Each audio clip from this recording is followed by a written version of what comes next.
Hello everyone, आज हम पढ़ेंगे liver. So let's start with the liver, an important organ of abdomen. So we will start with anatomical position, weight, function, location, size, shape, color. Some of its external features like surface, border, anatomical lobe, physiologically कैसे divide किया गया है, bare areas, peritoneal relations, ligaments, visceral relations, arterial supply, venous drainage, nerve supply, lymphatic drainage और hepatic segment और clinical anatomy. Liver की location क्या है? Liver is a large solid gland.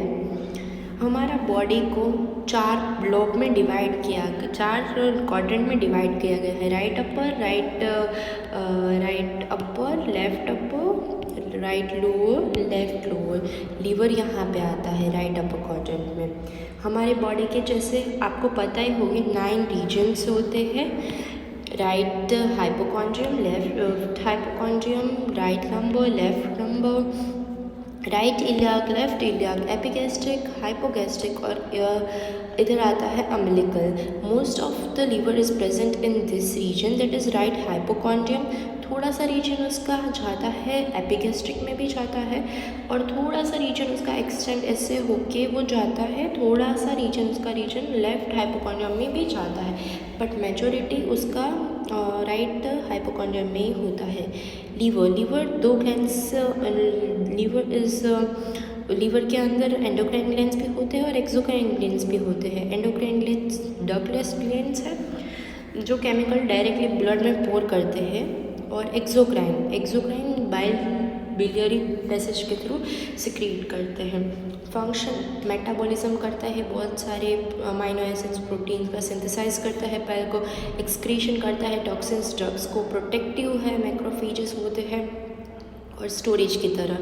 The size in males is quite large, that is 1600 gram, average in female is 1300 gram. Shape soft and friable है. Weight के time हमारा wait अगर birth के time हम देखें तो 150 ग्राम होता है when we are child. So it is consider कि जब हम किड होते हैं, जब कोई बच्चा होता है in early age, the weight is more of liver than whole body weight, whereas when we go to adulthood, the liver weight is comparatively less as compared to body weight. Body weight को compare किया गया है, liver के wait को compare नहीं किया गया है. कलर रेडिश ब्राउन कलर होता है. एनाटॉमिकल पोजीशन, और वो कलर वो वेट का डिफरेंस इसलिए आता है क्योंकि फीटल लाइफ में आरबीसी ब्लड फॉर्मेशन के लिए लीवर का रोल होता है.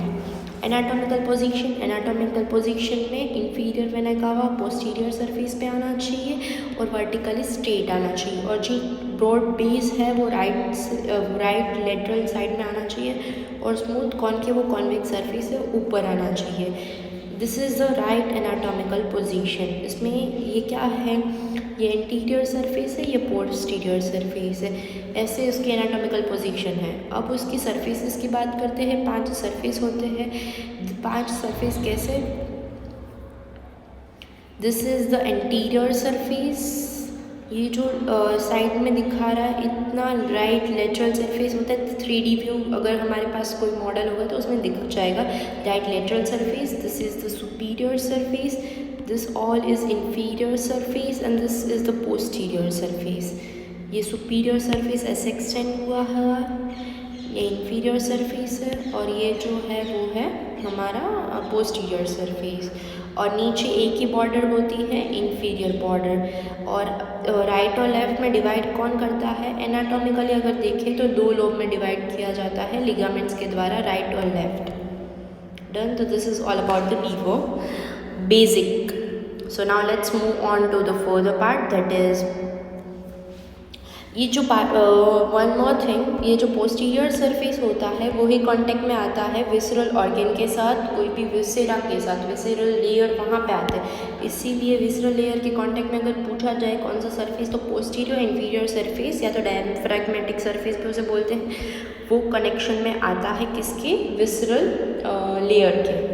सो now let's move to another thing that is दो नोच होती है, यहाँ पे दो नोच है, this is the cystic notch and it is the interlobar notch. फिर लोब का डिफरेंशिएशन दिया है कि right lobe 6 times larger than left lobe, और दो लोब होते हैं पोस्टीरियर सरफेस से देखें तो ही हमें दिखेगा। ये पोस्टीरियर व्यू है, पोस्टीरियर व्यू से देखेंगे तो यहाँ पे कॉर्डेट लोब दिखेगा और नीचे ये जो क्वाड्रेंगुलर है वो क्वाड्रेट लोब है, इसको क्वाड्रेट इसको क्वाड्रेट, ये राइट लोब ये left lobe. Done. Then we will moving on to another thing that is left lobe, जो स्मॉल और फ्लैट एंड दिखाया गया है। और यहाँ पे क्या होता है, यहाँ पे ट्यूबर ओमेंटली होते हैं, जो लेसर ओमेंटम का कनेक्शन है, जो lesser omentum that is a part of stomach के पेरिटोनियम का एक्सटेंशन है जिसको लेसर ओमेंटम बोला जाता है, उससे कनेक्शन होता है लेफ्ट लोब में ट्यूबर ओमेंटम का। डन। और क्वाड्रेट जो होता है वो इंफीरियर बॉर्डर के पास पोर्टा हेपेटिस, उसके सुपीरियर, ये पोर्टा हेपेटिस है, ये क्वाड्रेट लोब है और ये क्वाड्रेट लोब है। क्वाड्रेट लोब के नीचे पोर्टा हेपेटिस है और क्वाड्रेट लोब के ऊपर पोर्टा हेपेटिस है। उसमें इतना ही कहा गया, उसके राइट साइड गॉल ब्लैडर होता है और इस साइड लिगामेंटम टेरिस होता है क्वाड्रेट के, और क्वाड्रेट के इस साइड पे लिगामेंटम वेनोसम होता है और इस साइड पे इंफीरियर वेना कावा होता है। Done. Now let's move to the bare areas. Bare areas वो एरिया होते हैं जहाँ पे पेरिटोनियम नहीं होता है, उस एरिया को बोलते हैं बेयर एरियाज। तो बॉडी में हमारे बहुत सारे बेयर एरियाज हैं। सो फर्स्ट ऑफ ऑल पहले देखते हैं मोर इम्पॉर्टेंट 3 बेयर एरियाज। यहाँ पे पोस्टीरियर व्यू पे इधर ट्रायंगुलर एरिया दिखेगा जहाँ पेरिटोनियम नहीं होगा, जिसको बेयर एरिया बोलते हैं, जहाँ पे पेरिटोनियम नहीं होगा, ये ट्रायंगुलर एरिया। अब हम देखें तो इंफीरियर वेना कावा जो है, इंफीरियर वेना कावा है, उसके नीचे भी पेरिटोनियम नहीं जा पाएगा, तो उसके नीचे का भी बेयर एरिया। ये जो है गॉल ब्लैडर जहाँ पे प्लेस है, यानी गॉल ब्लैडर फोसा, वहाँ पे भी उसके नीचे भी पेरिटोनियम नहीं जा पाएगा, तो वो भी हमारा बेयर एरिया हुआ। और पोर्टा हेपेटिस के नीचे भी नहीं जा पाएगा, तो पोर्टा हेपेटिस के नीचे का एरिया भी हम बोलेंगे उसको बेयर एरिया। ठीक है। और लिगामेंटम वेनोसम जहाँ पे ये जो फिशर है वहाँ पे जहाँ पे अटैच होता है लिगामेंटम वेनोसम, उसके नीचे भी पेरिटोनियम नहीं जा पाएगा, तो दैट इज़ एक्सटर्नल, वो याद रहे कि ना रहे। Most important 4 is this triangular area, inferior vena cava, gall bladder का फोसा जहाँ पे गॉल ब्लैडर होगा और पोर्टा हेपेटिस। डन। अब लिगामेंट्स करते हैं। This is very easy but we find it complicated, so let's start with doing the ligaments. 2 false ligaments होते हैं, 3 फॉल्स लिगामेंट है, फाल्सिफॉर्म, कोरोनर और लेसर ओमेंटम, और 2 लिगामेंट है, ligamentum teres, ligamentum venosum. False ligament मतलब कि birth के बाद, और 2 लिगामेंट मतलब कि किसी के रिमेंडेंट रह गए हैं, एम्ब्रियोलॉजिकल लाइफ में भी थे और अब उन्होंने अपना चेंज कर दिया। और फाल्सिफॉर्म लिगामेंट शिकल शेप्ड लिगामेंट होता है जो पूरे लीवर को ऐसे से कवर कर देता है, ठीक है, ऐसे से पूरा कवर कर देता है फाल्सिफॉर्म लिगामेंट। अब वो पीछे जाता है, पीछे आते ही उसका नाम हमने दे दिया कोरोनरी लिगामेंट। यहाँ पे वो ही है, इससे पूरा कवर करके पीछे जा रहा है, और पीछे जैसे आया, पीछे इधर जैसे आया उसको हमने बोल दिया फाल्सिफॉर्म लिगामेंट। फाल्सिफॉर्म लिगामेंट को बोल दिया हमने कोरोनरी लिगामेंट। अब कोरोनरी लिगामेंट में 2 कोरोनरी लिगामेंट, यहाँ पे जो सुपीरियर सरफेस पे होगा सुपीरियर कोरोनरी लिगामेंट और इंफीरियर सरफेस पे होगा इंफीरियर कोरोनरी लिगामेंट। अब वो ऐसे आएंगे और ये आएगा और राइट ट्रायंगुलर लिगामेंट बनेंगे। सो एवरीथिंग इज पहले फाल्सिफॉर्म लिगामेंट, फिर पीछे आके उसने क्या बना लिया खुद को कोरोनरी लिगामेंट, और कोरोनरी लिगामेंट के 2 पार्ट सुपीरियर और इंफीरियर ऐसे मिक्स हो जाएगा, राइट ट्रायंगुलर लिगामेंट बनाएंगे, और लेफ्ट साइड पे जाके लेफ्ट ट्रायंगुलर लिगामेंट बनाएंगे। यहाँ पे ऐसे जा रहे यही सुपीरियर कोरोनरी लिगामेंट और इंफीरियर, और बना दिया हमारा left triangular ligament. Done. So that is all about और दूसरे लिगामेंट्स, अब दूसरे लिगामेंट में लेसर ओमेंटम। लेसर ओमेंटम हमारा कहाँ पे था? पेरिटोनियम का पार्ट है, मैंने दिखाया ना, पीछे से दिखता है। यहाँ पे ये ट्यूबरकल ओमेनी होगी, यहाँ से लेसर ओमेंटम का अटैचमेंट होगा। अब टू लिगामेंट्स वो लिगामेंट्स होते हैं जो कि किसी के रेमिनेंट रह जाते हैं, यानी एम्ब्रियोलॉजिकल लाइफ में हमारे कोई दूसरा स्ट्रक्चर था, अब आके वो लिगामेंट बन गए। पहला है लिगामेंटम टेरिस।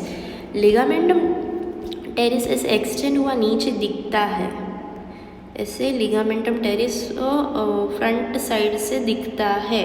और वो लिगामेंटम टेरिस जो नीचे होता है ना, उसको लिगामेंटम टेरिस ऐसे नीचे होता है, that is a remnant of left umbilical vein in embryology, और फ्री मार्जिन पे ऐसे लटकता हुआ दिखेगा आपको। फिर पोस्टीरियर पार्ट पे अगर आ जाए, पोस्टीरियर पार्ट पे यहाँ पे था लिगामेंटम वेनोसम, यहाँ पे लिगामेंटम वेनोसम था। यहाँ पे क्या था? फाल्सिफॉर्म लिगामेंट, ये फाल्सिफॉर्म लिगामेंट, और ये नीचे आके लिगामेंटम टेरिस, और ये फाल्सिफॉर्म ऊपर फाल्सिफॉर्म लिगामेंट, ये लिगामेंटम वेनोसम, और नीचे आके लिगामेंटम टेरिस। डन। अब हम देखते हैं उसका क्या है। Ligamentum venosum is remnant of process वेनोसम या तो डक्टस वेनोसम का रिमेनेंट है। और फीटल लाइफ में लेफ्ट पोर्टल वेन कहाँ पे ट्रेन करते हैं? इंफीरियर वेना कहाँ? ये याद ना रहे तो ठीक है, पर ligamentum teres is a remnant of left umbilical vein, ligamentum venosum is a remnant of ductus venosum. This is the thing you have to remember. So this is something about relations. ये relation सबको hard लगते हैं, but this is super easy, duper easy. Visceral relations, anterior relation that is triangular convex. Anterior part का देखें तो triangular convex. क्या क्या होगा? लीवर के आगे क्या आएगा? जिफॉइड प्रोसेस, डायफ्राम और फाल्सिफॉर्म लिगामेंट। फाल्सिफॉर्म लिगामेंट था, उसके ऊपर डायफ्राम, और यहाँ पे थोड़ा सा जिफॉइड प्रोसेस का पार्ट आ जाएगा। डन, इतना है। अब हम सुपीरियर सरफेस से देखें। सुपीरियर सरफेस पे देखेंगे तो हाँ, लीवर के ऊपर क्या आएगा? लीवर के राइट साइड पे यहाँ पे क्या आएगा? कॉन्केविटी आएगी। राइट साइड पे थोड़ा सा कॉन्केविटी आएगी, लेफ्ट साइड पे यहाँ पे सरफेस पे थोड़ी सी कॉन्केविटी दिखेगी जो कार्डियक इम्प्रेशन को डिनोट करती है। अब हम राइट लेटरल सरफेस के डिवीजन को देखें तो राइट लेटरल सरफेस का ऐसे डिवीजन किया है, अपर, मिडल और लोअर। ये राइट लेटरल सरफेस है। अपर सरफेस में क्या होगा? लंग्स होगा, प्लूरा होगा और डायफ्राम होगा। फिर लंग्स इधर आके ख़त्म हो जाएगा तो क्या रहेगा? प्लूरा और डायफ्राम दो ही रहेगा। और नीचे आते आते प्लूरा भी ख़त्म हो गया, क्योंकि ये पूरा लंबा पार्ट है राइट साइड का, राइट लेटरल सरफेस। तो यहाँ पे इसका 3 डिवीजन कर दिया। कौन कौन सा? अपर, लोअर और मिडिल 1/3। अपर 1/3 में क्या आएगा? डायफ्राम, प्लूरा और लंग्स आएगा। यहाँ पे डायफ्राम और प्लूरा दो ही आएगा, और नीचे आते आते सिर्फ डायफ्राम आएगा। Done, this is completed. अब हम देखते हैं उसके posterior relations. This is the most important thing, posterior relations कैसे होते हैं। I have drawn on my side, अपने आप से ड्रॉ किया है, बट दिस इज समथिंग आप पहले समझ लो।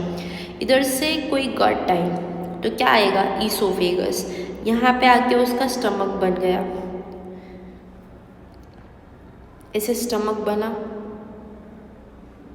स्टमक का first part that is fundus of stomach, body of stomach, और यहाँ पे ईसोफेगस, यहाँ पे पाइलोरस ऑफ स्टमक, और यहाँ से ड्यूडेनियम स्टार्ट हो गया। यहाँ से सेकेंड पार्ट ऑफ ड्यूडेनियम, यहाँ right colic flexor, right kidney और राइट सुप्रा रीनल ग्लैंड। ऐसे इमेजिन करो, हो जाएगा, ये ईजी है। Oesophagus, first part that is fundus of stomach, body of stomach, last part that is pylorus of stomach, first part of duodenum, second part of duodenum, right colic flexure, right kidney, right suprarenal gland. That's it. So now let's move to other thing.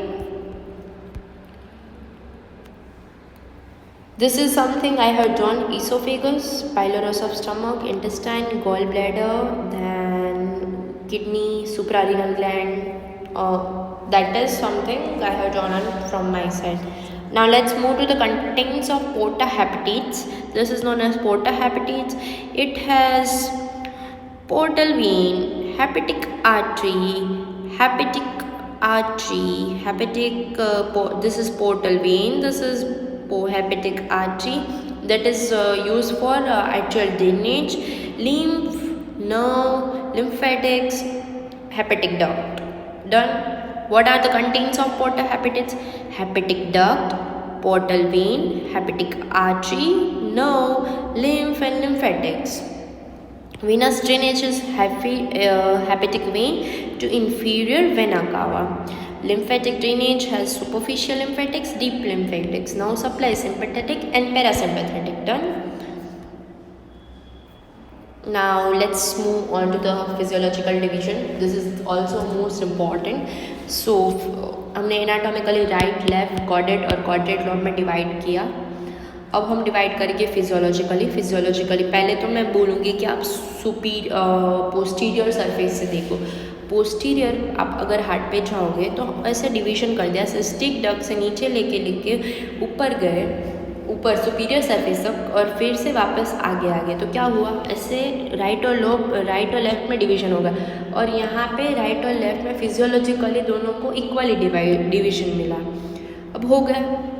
अब उन्होंने क्या किया, अब उन्होंने right lobe को लिया. ये right lobe है, ये लेफ्ट लोब है. राइट लोब को उन्होंने कैसे डिवाइड किया, राइट लोब को एंटीरियर पोस्टीरियरली डिवाइड किया. राइट लोब उन्होंने ऐसे लिया, ऐसे राइट लोब का 3D व्यू है, ये लेटरल व्यू है, कोई भी लीवर का लेटरल व्यू, उसको एंटीरियर पोस्टीरियरली किया. एंटीरियर पोस्टीरियर ये राइट लोब. और जो लेफ्ट लोब है उसको कैसे किया, मीडियली और लेटरली. ऐसे हो गया division, lateral medial, that is of left lobe.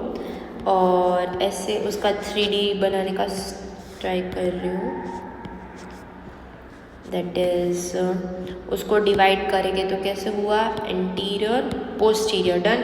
अब हमने क्या किया, अब हमने एक ऐसी लाइन कर दी. तो कितने डिविजन है, 1 2 3 4 5 6 7 8. This 8 are the physiological divisions. So अब देखते हैं कॉर्डेट और कॉर्डेट के बॉर्डर के रिलेशंस और प्रोसेसेस कौन कौन सी होती है. लीवर में 2 प्रोसेसेस होती है. कॉर्डेट प्रोसेस जो कि कॉर्डेट को राइट लोब से जोड़ती है और एक पेपिलरी प्रोसेस जो कॉर्डेट को लेफ्ट लोब से जोड़ती है. अब देखते हैं कॉर्डेट लोब के रिलेशंस. सुपीरियरली उसकी सुपीरियर सरफेस लीवर की, राइट साइड पे इंफीरियर वेना का, लेफ्ट साइड पे फिशर फॉर लिगामेंटम वेनोसम और inferiorly porta hepatis. Caudate surface में सुपीरियरली आएगा porta hepatis, inferiorly inferior border, right side पे गॉल ब्लैडर और लेफ्ट साइड पे फिशर फॉर लिगामेंट. लीवर को हम निकाल सकते हैं और 6 to 12 मंथ्स में वो रीग्रो कर जाएगा. और रिमूवल ऑफ लीवर मास को लीवर रिसेक्शन बोलते हैं. Palpitation of liver at infrasternal angle normally palpate नहीं होता है क्योंकि वो सॉफ्ट होता है. रेक्टस एब्डोमिनस मसल उसको कवर दे देता है, उसकी वजह से भी उसको पाल्पिट नहीं कर सकते हैं. Hepatitis, inflammation of liver. अगर इन्फ्लामेशन हो गया है लीवर में इन्फेक्शन की वजह से या तो कोई अमेबिक फिक्सचर की वजह से, तो हम उसको हेपेटाइटिस बोलते हैं. This is hepatic liver. Then shrink या तो फिब्रोसिस हो गया. फिब्रोसिस मतलब कायरोसिस ऑफ लीवर, तो ऐसा लीवर दिखेगा. Then metastatic tumour, this are the tumours in liver, ऐसा दिखेगा मेटास्टेटिक ट्यूमर. फिर Pringle manoeuvre, that is bleeding of liver. अगर कोई भी हेपेटिक आर्टरी या तो portal vein, that is the arterial supply. अगर लीवर का कोई भी सर्जरी करते टाइम ब्लीडिंग स्टॉप करना है तो वो आर्टरी या तो वेन को स्टॉप कर देंगे तो उसका ब्लीडिंग स्टॉप हो जाएगा लीवर का. लीवर ट्रांसप्लांटेशन भी होता है. अगर एंड स्टेज का लीवर डिसीज हो गया तो लीवर ट्रांसप्लांटेशन होता है. Portal hypertension, that is increase to resistance to flow of blood, increase blood pressure, increase dilatation. ऐसे से वेरिकोज वेन जैसा हो जाता है. कैपेट मेड्यूसा बोलते हैं ऐसे. और दैट इज एट अम्बिलिकस पे ऐसे कैपेट मेड्यूसा जैसा दिखता है. अम्बिलिकस पे भी ऐसा कैपेट मेड्यूसा दिखता है और पोर्टल हाइपरटेंशन में भी दिखता है. Done. So this was all about liver. Thank you.